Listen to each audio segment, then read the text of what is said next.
The international housing market is one of the fastest growing business in the world, and it's expected to grow by 5.2% every year until 2030.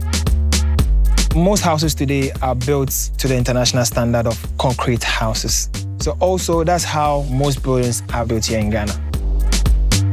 The problem with concrete is the cost. It is being pegged to the dollar. The moment the dollar goes up, everything goes up. At the beginning of this year, January, we were buying cement around 40 cedis to 45 within a space of like 5 months. Prices have gone up 70–80%. So the price of housing goes up because the materials are expensive. Because we are imports everything to Ghana, 70% cannot afford to build their own houses. Some live in wood houses and then some live in the streets. It is time you have to use our own products to build a house, something like clay. In Ghana, we don't buy clay, we get it in the floor. So if you get something in the floor and build with your house, the image is very bad. But clay can actually be a great alternative to building with concrete. I really love to work with clay because you can form it in every shape and it has a beautiful natural color. The biggest benefit in building with clay is that it's available everywhere and for everyone.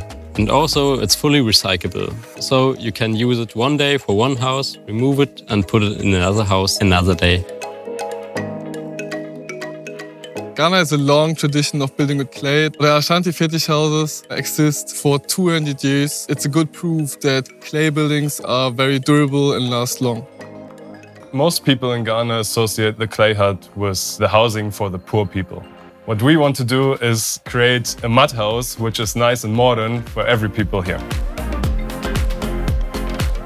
The main difference between a usual mud house in Ghana and our house ISOPTERRA is that we use a different mud building technique called rammed earth. It's way more durable, lasts longer, and it has a better finish also from the inside, so better living conditions. Of course, we also want to preserve the traditional way of building walls, so we combine our technique with the local technique. So some walls will be rammed earth and some will be water and daubed.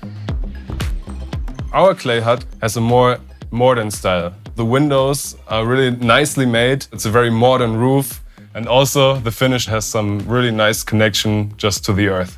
When the house is finished and the average person comes in, at the first look, it doesn't look like a mud house, but you feel like you live in a modern Ghana home. They have to see it for themselves to be convinced. I mean, you wouldn't buy a car without looking at it. This is why we're building a prototype to show people that mud houses are a good quality home for everyone.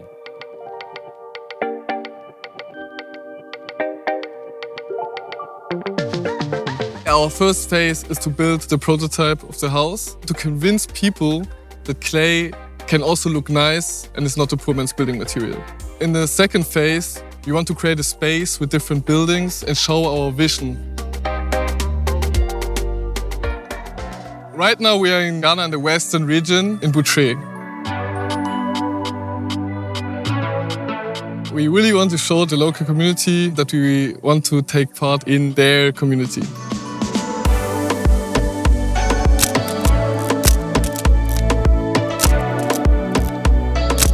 The way of building with clay is getting lost. So we also want to offer workshops here that people can come here and understand the way of building with clay. People have to see themselves what we are doing so we can change their image of a clay house. That clay house is not like the olden days clay house. This one is modern clay house. If you meet us and explain it to us very well, they will understand it. I'm standing on the land on which the project is being built. And we are constructing the foundation right now. Until the end of January, we are going to be finished with the foundation and then construct the whole house. To buy all the materials, we need your support. Please back our project so we can give that opportunity to this community and push the development of sustainable and affordable housing for everyone.